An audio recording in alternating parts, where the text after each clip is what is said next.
Voilà, donc on passe maintenant à la deuxième partie, qui est donc, notre leçon, les probabilités, bien sûr. Alors, et pour entamer ce cours-là, bien sûr, on a beaucoup, donc c'est une nouvelle leçon, donc elle admet beaucoup de terminologie bien précise, donc il faut les savoir. Donc je commence, je vais les remplir toutes ces nouvelles terminologies dans ce tableau-là, et je commence par la définition de ce que ça veut dire une expérience aléatoire. Alors, une expérience aléatoire, c'est quoi? Ça veut dire une expérience aléatoire. C'est une expérience dont on sait les résultats, mais on ne peut pas déterminer le résultat précis de l'expérience. Je donne un exemple qui est très simple, je l'ai déjà utilisé. Donc, si je prends une pièce de monnaie, voilà, et je la lance, je sais très bien que le résultat ne va pas sortir des deux cas, soit pile, soit face. Mais je ne peux pas dire exactement est-ce que j'ai pile ou bien face.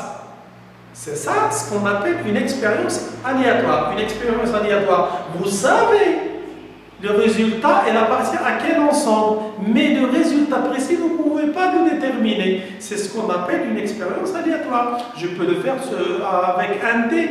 Un dé, quand je lance un dé, moi je sais que le résultat ne va pas sortir des nombres 1, 2, 3, 4, 5, 6, mais lequel d'entre eux, je ne peux pas savoir.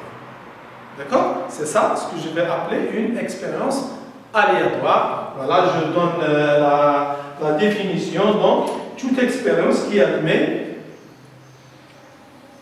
plus d'un résultat. Je vais dire comme ça. Donc, c'est toute expérience qui admet plus d'un résultat.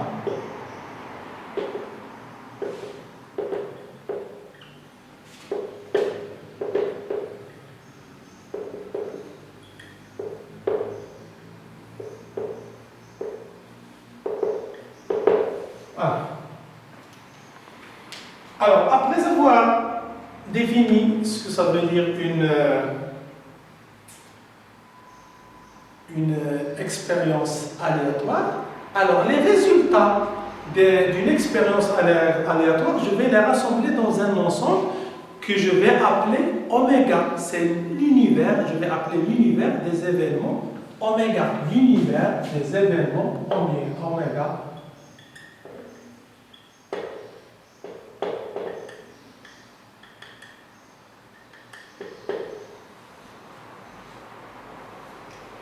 Voilà, donc c'est quoi l'univers des événements oméga? C'est l'ensemble des éventualités ou bien des événements d'une expérience aléatoire. C'est l'ensemble des éventualités ou bien des résultats. C'est l'ensemble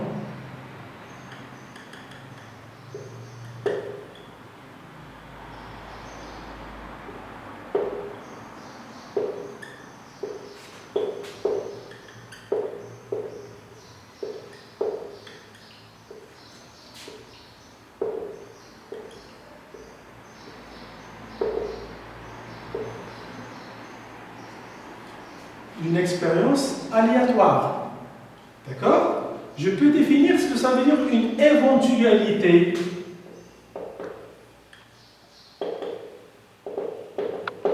Une éventualité, c'est un résultat d'une expérience aléatoire. Donc, un résultat, par exemple, quand je lance la pièce de monnaie, donc, pile, c'est un résultat de l'expérience. Donc, je vais l'appeler une éventualité. Donc, une éventualité, c'est un résultat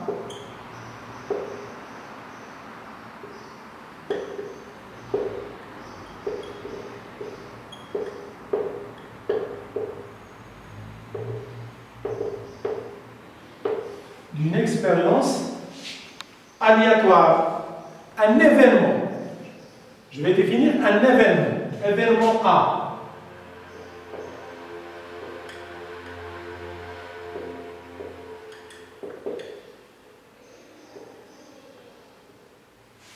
Alors, un événement A, c'est un ensemble d'éventualités. Toute partie de oméga s'appelle un événement, toute partie. de oméga s'appelle un événement. Donc, toute partie, c'est un ensemble d'éventualités, toute partie de oméga, je vais l'appeler un événement. Alors, A est une partie de oméga. Donc, un événement, c'est une partie de oméga. Alors, les parties particulières de oméga, il y a, comme vous le savez très bien, il y a l'ensemble vide. L'ensemble vide, c'est une partie de oméga. Donc, je vais l'appeler, c'est l'événement impossible. L'ensemble vide s'appelle l'événement impossible. L'ensemble vide, je vais l'appeler l'événement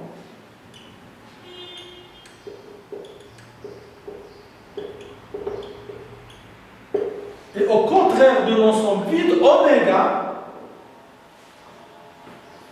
je vais l'appeler l'événement certain.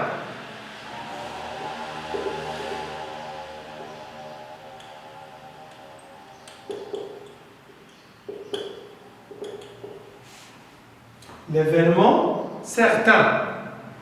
Parce que c'est un événement qui est toujours réalisé. Parce que dans une expérience aléatoire, tous les résultats se trouvent dans oméga. Donc, si je fais n'importe quoi, donc, je suis certain que l'événement est réalisé. Donc, quand est-ce que je dis que l'événement A est réalisé? Dire que A est réalisé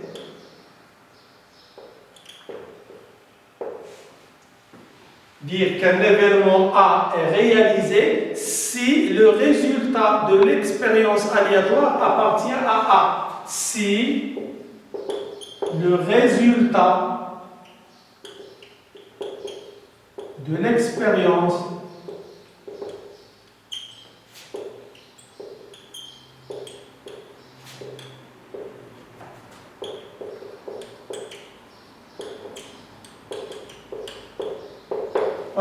appartient à A. Donc, si le résultat de l'expérience aléatoire appartient à A, je dis que l'événement A est réalisé. Maintenant, je vais voir la réalisation de l'événement A inter B et l'événement A union B. Réalisation de l'événement A inter B.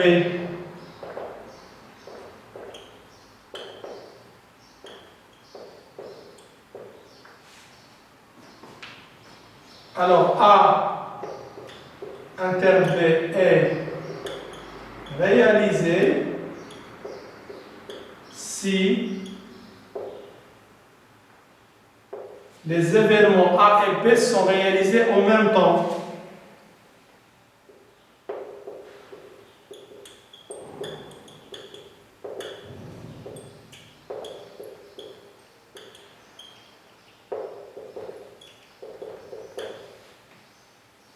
Voilà, je dis que l'événement A inter B est réalisé si les événements A et B sont réalisés en même temps. Alors maintenant, je vais voir ce que je vais appeler l'événement contraire de A.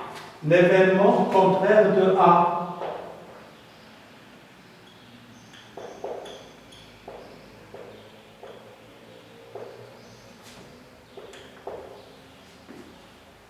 Alors, l'événement contraire de A, bien sûr, c'est l'événement que je vais noter A bar et qu'on a déjà défini, c'est-à-dire c'est le complémentaire de A par rapport à oméga. C'est le complémentaire de A par rapport à oméga. Donc, l'événement contraire de A, c'est l'événement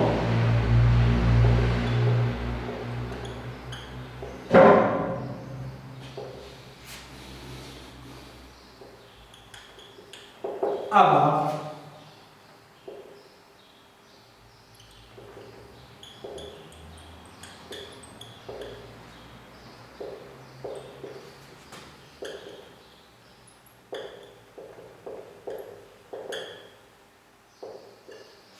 par rapport à oméga. Bien sûr qu'on a vu qu'il vérifie A inter A bar est égal à l'ensemble vide et A union A bar est égal à oméga. On avait dit que A et A bar forment une partition de oméga.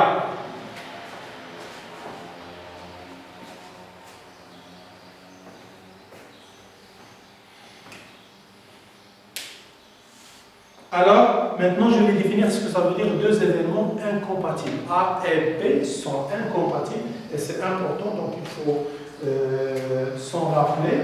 A et B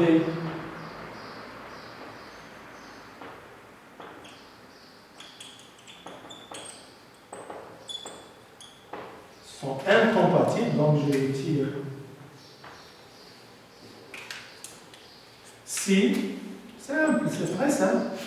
A inter B est égal à l'ensemble vide. Je dis que les événements A et B sont incompatibles si A et B, A inter B est égal à l'ensemble vide. Voilà, c'est l'ensemble de terminologie que je dois savoir pour débuter notre cours qui est la probabilité.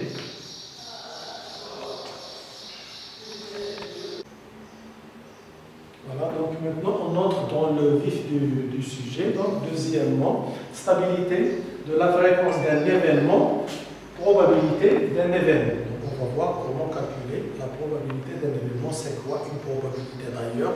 Donc, on va essayer de la définir. Donc, on va faire une simulation. Donc, une simulation pour voir qu'est-ce que ça va donner. Donc, je vais l'étudier à partir d'un exemple.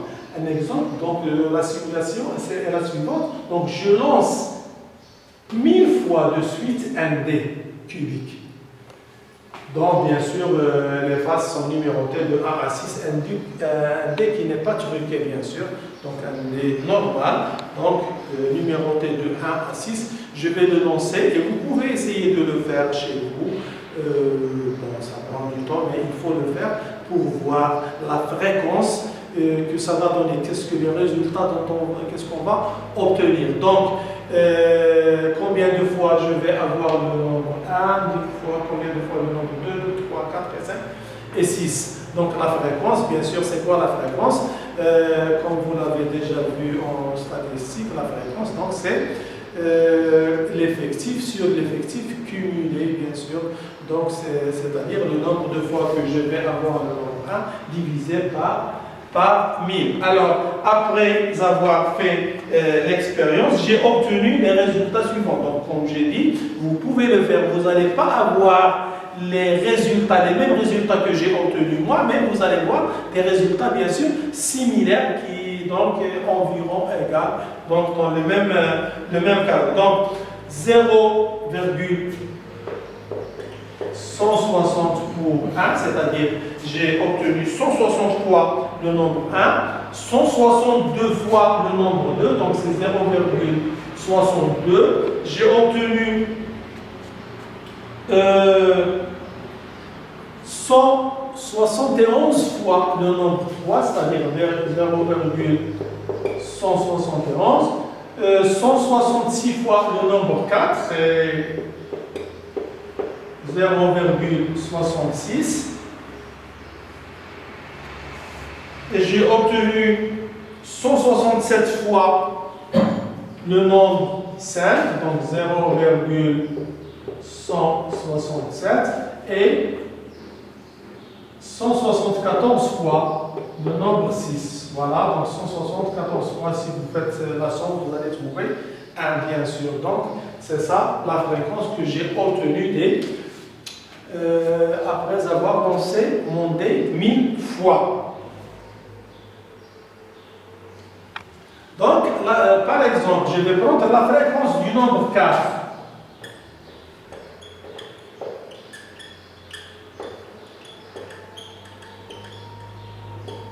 Et 0,166, ça veut dire, je l'ai obtenu 166 fois sur 1000 G.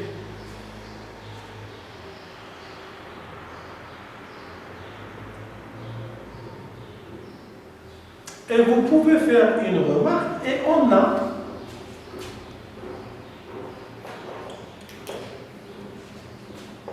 1 sur 6 est égal à 0,166. 1 sur 6 est égal à 0,66.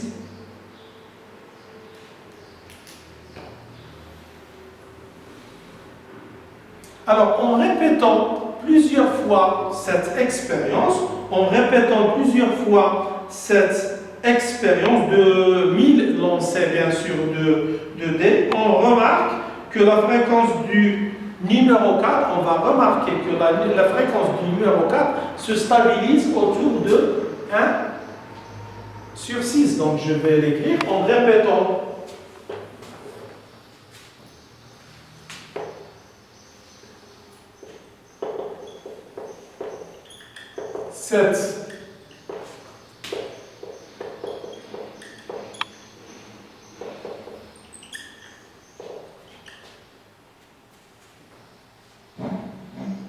Cette expérience plusieurs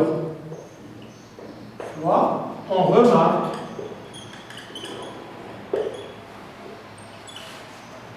que la fréquence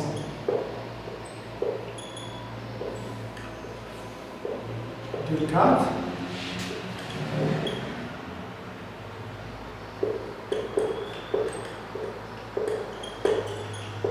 se stabilise autour de 1 sur 6. Idem pour tous les autres numéros. 1, 2, 3, 5 et 6. Bien sûr, moi je parle du numéro 4, mais je l'ai choisi au hasard. Alors, on dit que la probabilité du nombre 4, bien du numéro 4, est égale à 1 sur 6. On dit que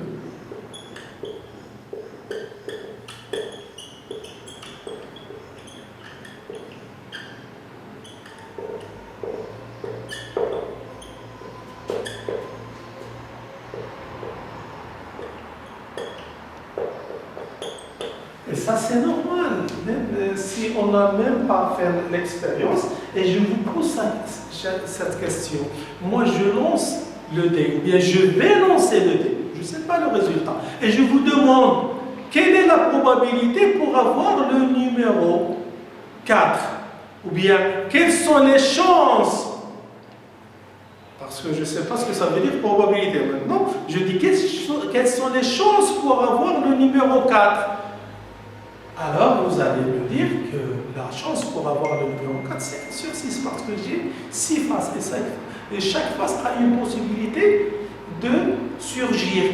Donc, la possibilité pour que le numéro 4 surgisse, c'est 1 sur 6. D'accord? Je lance une pièce de monnaie. Quelle est la chance d'avoir pile? Vous allez me dire, c'est 1,5, parce que j'ai 2 faces. Chaque face a la possibilité de surgir, soit face, soit pile. Donc 50-50.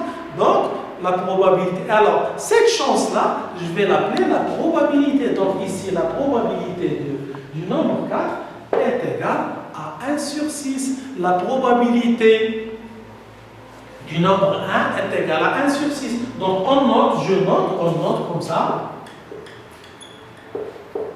P. La probabilité de 4 est égale à 1 sur 6. Voilà, donc maintenant je passe à la définition de la probabilité, comment on va calculer la probabilité. Donc soit oméga, un événement des éventualités d'une expérience aléatoire. Alors lorsque la fréquence d'un événement élémentaire oméga i se stabilise à une valeur PI, on dit que la probabilité de l'événement oméga i est PI. Donc, c'est-à-dire, on fait une simulation, une expérience, je reprends 1000 fois, 10 000 fois, je ne sais pas moi. Donc, et je répète cette expérience plusieurs fois. Donc, et je vais remarquer que la fréquence par exemple, d'un événement élémentaire oméga i dans le cas général, donc se stabilise autour d'un nombre que je note PI. Alors, ce nombre-là, que je note PI est appelée la probabilité de l'événement oméga I, et on écrit comme ça, probabilité de oméga I est égale à PI. Donc, et pour tout événement A qui est formé de plusieurs éventualités, oméga 1, oméga 2 jusqu'à oméga K, alors de oméga, la probabilité de A est la somme des probabilités des éventualités élémentaires. Alors, des éventualités sans dire élémentaires, parce que les événements là où je dis élémentaires, donc des éventualités tout court, donc voilà, des éventualités qui le composent. Alors, donc P de A est égal à P de oméga 1 plus P de oméga 2 plus 2 jusqu'à P de oméga K. Voilà, donc ça c'est la définition. La définition, non, on ne va pas l'utiliser beaucoup, bien sûr. Elle reste vague et elle reste, je suis sûr et certain, parce qu'elle n'est pas claire, vous n'êtes pas devant moi pour bien expliquer les choses. Mais pour nous, on va utiliser beaucoup la propriété ou bien la proposition qui va nous éclairer comment on va faire les calculs. Donc je vais prendre une propriété qui va nous éclairer les choses, donc soit oméga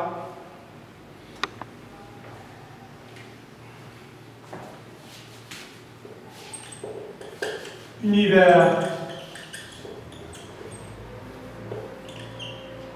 des éventualités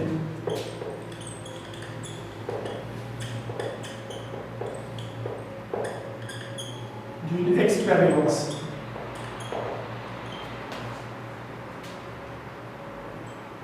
aléatoire.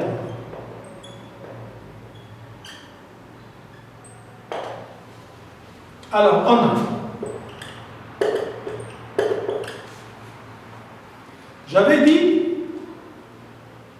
que oméga, l'univers des éventualités, je l'appelle l'événement certain. Ça veut dire événement certain, ça veut dire qu'il est réalisable à 100%. Donc, je vais dire que la probabilité de oméga, c'est sûr qu'il est réalisable, donc il est égal à 1. La probabilité de oméga est égale à 1. Et j'avais dit que l'ensemble vide, je l'appelle l'événement impossible, c'est-à-dire il ne se réalise jamais. Il n'y a aucun élément dans l'ensemble vide, donc il ne se réalise jamais. Donc la probabilité de l'ensemble vide est égale à 0. Et si je prends A,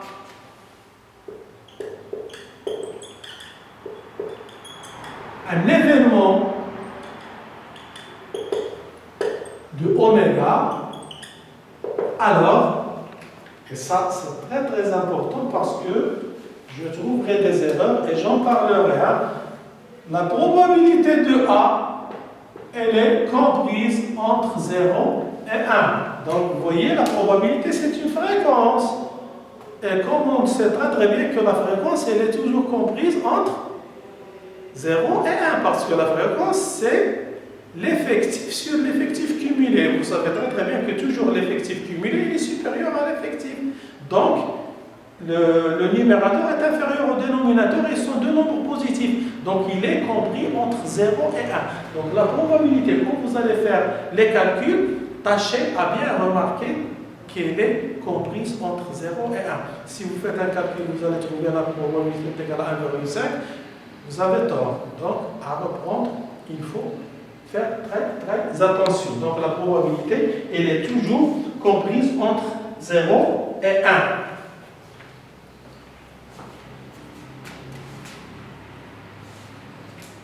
Alors la probabilité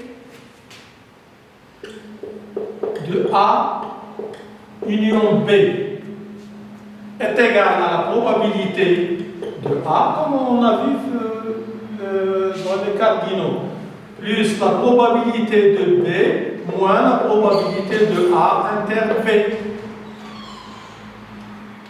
Un cas particulier, vous aurez la probabilité de A union B est égale à la probabilité de A plus la probabilité de B. Alors là, c'est vrai si A et B sont incompatibles. Ça veut dire incompatible, ça veut dire que A interne P est égal à l'ensemble vide. Alors, et enfin, je donne la probabilité de l'événement contraire. L'événement contraire, c'est-à-dire le complémentaire, l'événement contraire. Alors, est égal à quoi? On sait très bien que A interne A bar est égal à l'ensemble vide et A union A bar est égal à oméga. A union A bar est égal à oméga, c'est-à-dire P de A plus P de A bar est égal à P de oméga qui est 1. Donc P de A plus P de A bar est égal à 1. Ça veut dire que P de A bar est égal à 1 moins P de A et c'est très très important. On va beaucoup l'utiliser. Voilà, voilà c'est la propriété essentielle qui va nous encadrer pour étudier les probabilités. Alors je passe maintenant pour voir l'équiprobabilité. Le cas d'équiprobabilité, ça veut dire un cas d'équiprobabilité, c'est quand les événements élémentaires ont la même probabilité. D'accord? Si les événements élémentaires ont la même probabilité, on dit qu'on est dans un cas d'équiprobabilité. Je vais le faire dans un exemple. Si je lance un dé une fois dans l'air, donc l'univers oméga est 1, 2, 3, 4, 5, 6, et comme je l'ai déjà dit, donc, alors la probabilité de chaque événement élémentaire est la même ici, est égale à 1 sur 6, pourvu que mon dé est un dé non truqué, bien sûr. Donc, alors, P de 1 est égal à 1 sur 6, P de 2 est égal à 1 sur 6, etc. jusqu'à P de 6 est égal à 1 sur 6. Tous mes événements élémentaires ont la même probabilité. Donc, je dis que je suis dans un cas d'équiprobabilité. Alors, ici, donc, quand je suis dans un cas, et on va le voir, d'équiprobabilité, je vais voir comment calculer directement la probabilité d'un événement sans passer par les événements élémentaires. Donc, je prends par exemple l'événement A, avoir un homme bon père. Je prends par exemple l'événement B, avoir un homme inférieur ou égal à 4. Et je cherche à calculer la probabilité de A et la probabilité de B. Donc, la probabilité de A, de l'événement A, je vais la faire par deux méthodes que l'on va remarquer. Pourquoi? Comment on va faire? On va prendre notre proposition qu'on va appliquer après. Donc, la probabilité d'un événement, on avait dit que la somme des probabilités des événements élémentaires. Donc, les nombres pairs qui existent, il y a 2, il y a 4, il y a 6. Donc, c'est P de 2 plus P de 4 plus P de 6. Bien sûr, c'est égal à 1 sur 6 plus 1 sur 6 plus 1 sur 6. C'est 3 sur 6, donc c'est 1 demi. Remarque.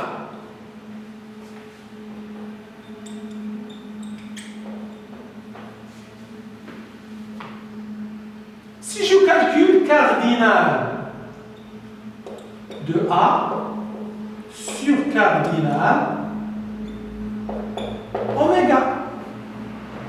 Alors, cardinal de A, combien j'ai de nombres pairs? 1, 2, 3, donc c'est 3. Et cardinal oméga, c'est 6. C'est égal à 1 demi. Vous voyez, qu'est-ce que j'ai trouvé? J'ai trouvé que P de A est égal à cardinal de A sur cardinal de oméga. Voilà. Et c'est la propriété que je vais tirer quand je suis devant un cas d'équiprobabilité. Donc, quand je suis devant un cas d'équiprobabilité, je vais dire que la probabilité d'un événement A est égale à cardinal de A sur cardinal oméga. Je vais le voir maintenant pour B. Alors, P de B, avoir un élément inférieur ou égal à 4. Inférieur ou égal à 4, ça veut dire 1, 2, 3 et 4. Donc, c'est P de 1 plus P de 2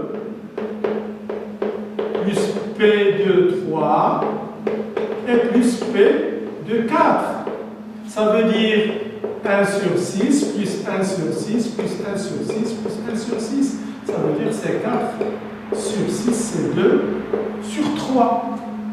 Et si je calcule cardinal de B sur cardinal oméga, les nombres inférieurs ou égaux à 4, il y a combien de nombres? Il y a 4 nombres. Et cardinal oméga, c'est 6, donc ça va donner 2 sur 3, d'où j'en déduis que P de B est égal à cardinal de B sur cardinal de oméga. Et c'est très très important à retenir. Donc, je vais dire, si tous les événements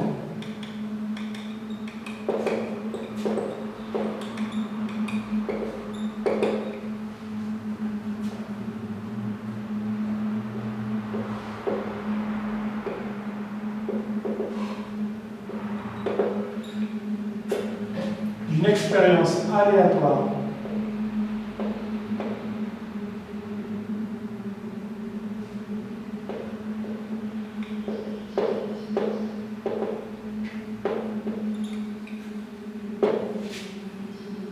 sont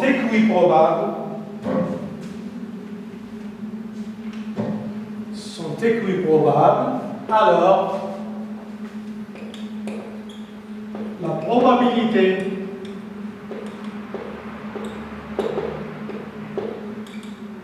d'un événement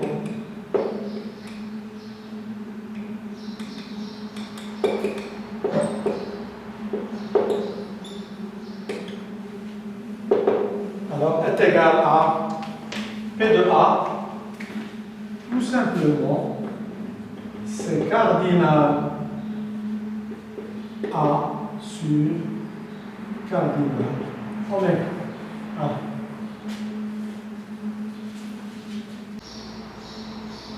Voilà, donc je vais prendre un exercice pour bien comprendre ce cas d'équiprobabilité, comment on va faire. Je vais prendre un exemple simple, mais on va prendre des cas. Alors, soit un sac qui contient 4 boules rouges, 3 boules vertes et 2 boules blanches. On tire au hasard. Donc, les tirages qu'on va faire, tous les exercices là où il y a des urnes ou bien un sac et on tire, on va avoir un tirage au hasard pour que l'expérience soit une expérience aléatoire. Aléatoire, ça veut dire que le tirage il est au hasard. Donc, dans tous les cas, on aura un tirage au hasard. Donc, le mot hasard, donc il ne va pas impacter votre travail. Donc, là où je vais faire attention, on tire au hasard simultanément. Un tirage simultané. Là, pour penser, qu'est-ce que vous allez faire? 3 boules du sac. Les boules sont indiscernables au toucher parce que pour ne pas avoir un avantage d'une boule au profit de l'autre, donc les boules sont indiscernables au toucher, c'est-à-dire quand je les touche, ils sont les mêmes touchés. Donc pour que quand je tire, il n'y a pas de trucage. D'accord? Alors, la première question, combien y a-t-il de résultats possibles? Combien y a-t-il de résultats possibles? C'est cardinal oméga. Je dois chercher cardinal oméga. Alors, je parle d'un tirage simultané. Qu'est-ce que je vais utiliser? On avait dit que je suis devant un tirage simultané, je vais utiliser le nombre de combinaisons. C'est une combinaison. Je fais ma main dans l'urne et je tire 3 boules. Il n'y a pas d'ordre. En même temps. C'est-à-dire, c'est une combinaison. Donc, le nombre de combinaisons. Combien j'ai de boules dans l'urne? 4 plus 3 plus 2, 9 boules. Donc, c'est 9, 3. Je peux le calculer. Donc, c'est 9 fois 8 fois 7 sur factoriel 3 qui est 6. Donc vous faites les calculs, donc ici ça reste 3, ici ça reste 2, c'est 6 fois 2 c'est 4, donc 2 je pense. Hein. Vous aurez à faire les calculs. Alors, deuxième question, calculer la probabilité des événements suivants. Donc je donne 4 événements, on va calculer la probabilité de chacun. Vous voyez, quand j'ai dit que les boules sont indiscernables au toucher, je me suis posé dans le cas d'équiprobabilité. Je me suis posé dans le cas d'équiprobabilité. Donc, la probabilité de A, directement je vais le dire, la probabilité de A, P de A, sera égale à cardinal de A sur cardinal oméga. Alors, cardinal de A sur cardinal oméga. Donc, à moi de chercher cardinal de A. C'est quoi A? Obtenir 3 boules de même couleur. Donc, 3 boules de même couleur. Les possibilités, c'est soit 3 boules rouges, soit ou, ça veut dire plus, 3 boules vertes. 3 boules rouges ou 3 boules vertes. 3 boules blanches, c'est pas possible. Hein? Je ne peux pas tirer simultanément. D'un seul coup, 3 boules blanches. Donc, soit 3 boules rouges, soit 3 boules vertes. Donc, c'est C3 boules rouges, c'est C4-3 ou C3-3 sur C9-3. Alors, C4-3, c'est 4. C3-3, c'est 1. Et sur 42, ça va donner 5 sur 42. B. La probabilité de l'événement B, toujours je suis dans le cas équiprobable, c'est cardinal B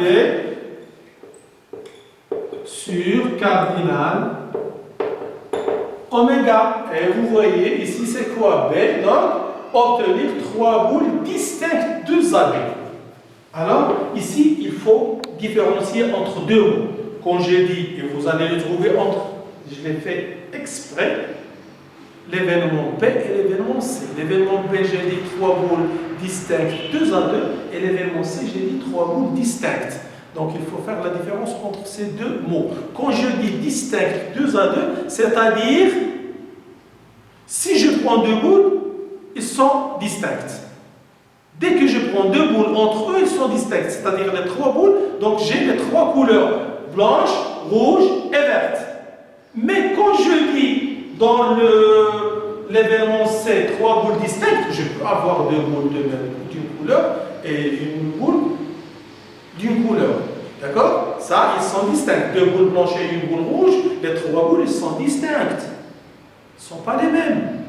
D'accord? Donc c'est ça la différence entre le mot, quand je dis distinct 2 à 2 et distinct. Donc pour distinct 2 à 2, ça veut dire une boule rouge, une boule verte et une boule blanche. Donc c'est une boule rouge, c'est C4-1, et multiplier une boule verte, C3-1, et une boule blanche, C2-1, sur cardinal oméga qui est C9-3. Donc C4, C2-1 fois 3 fois 2 sur 42. C'est 24 sur 42. Je peux simplifier par 6. Donc c'est 4 sur 7. Voilà. C. L'événement C, obtenir 3 boules distinctes. Donc il y a plusieurs cas. Vous pouvez le faire directement, mais vous pouvez faire une remarque. 3 boules distinctes. Quel est l'événement contraire de 3 boules distinctes? L'événement contraire de 3 boules distinctes, c'est-à-dire 3 boules de même couleur. 3 boules distinctes, 3 boules de même couleur. C'est l'événement contraire. Donc on peut le faire comme ça. Donc je vais dire que P de C, que C est égal à A bar. C'est l'événement contraire de A. C, c'est l'événement contraire de A. Donc, P de C, c'est égal à 1 moins P de A. C'est-à-dire, c'est égal à 1 moins P de A, on l'a déjà calculé, c'est 5 sur 42. Ça va donner 42 moins 5, c'est 37 sur 42. Voilà. Je vais le faire par la deuxième méthode et voir est-ce que j'ai raison ou j'ai pas raison. Donc, 2 boules, ou bien je vous laisse de le faire, vous allez le faire chez vous et vous allez voir. Donc, 3 boules distinctes, ça veut dire soit les 3 sont distinctes, c'est-à-dire le 2 à 2, l'événement B, ou bien 2 boules rouges et une qui n'est pas rouge, 2 boules vertes et une qui n'est pas verte, 2 boules blanches et une qui n'est pas blanche, et vous allez faire la somme et vous allez trouver le même résultat. Voilà. Donc je passe maintenant à l'événement D. L'événement D, obtenir au moins une boule blanche. Au moins une boule blanche. D'accord? Alors, P de D. Comment le faire? Comment le calculer? Au moins une boule blanche. Ça veut dire au moins une boule blanche. Vous allez trouver beaucoup, surtout dans les examens, cette question-là, au moins une boule blanche. Ça veut dire au moins, soit une boule blanche, 2 boules blanches, 3 boules blanches. D'accord? Ou, ça veut dire une boule blanche et 2 qui ne sont pas blanches, ou plus 2 boules blanches et une qui n'est pas blanche, ou plus 3 boules blanches. D'accord? Mais, si vous remarquez bien, quel est l'événement contraire de au moins 3 boules blanches? L'événement contraire de au moins 3 boules blanches. L'événement, une boule blanche. L'événement contraire de au moins une boule blanche, aucune boule blanche. Aucune boule blanche. D'accord? Aucune boule blanche. Donc, et vous allez faire l'événement contraire. Aucune boule blanche. Donc, c'est 1 moins. Ça veut dire aucune boule blanche. C'est-à-dire que les 3 boules sont vertes et rouges. Ça ne m'intéresse pas les autres couleurs, ne sont pas blanches, c'est-à-dire vertes et rouges. Donc, combien j'ai des boules vertes et rouges? J'ai 7 boules. Donc, c'est 7, 3 sur C, 9, 3. Voilà, donc ça va donner, c'est 1 moins C7, 3 est égal à quoi? On peut le calculer, donc c'est 35. Vous pouvez le calculer donc chez vous, donc sur 42. Et donc, qu'est-ce que ça va donner? 42 moins 35, ça va donner, c'est 7 sur 42. Ça veut dire, c'est 1 sur 6. Voilà.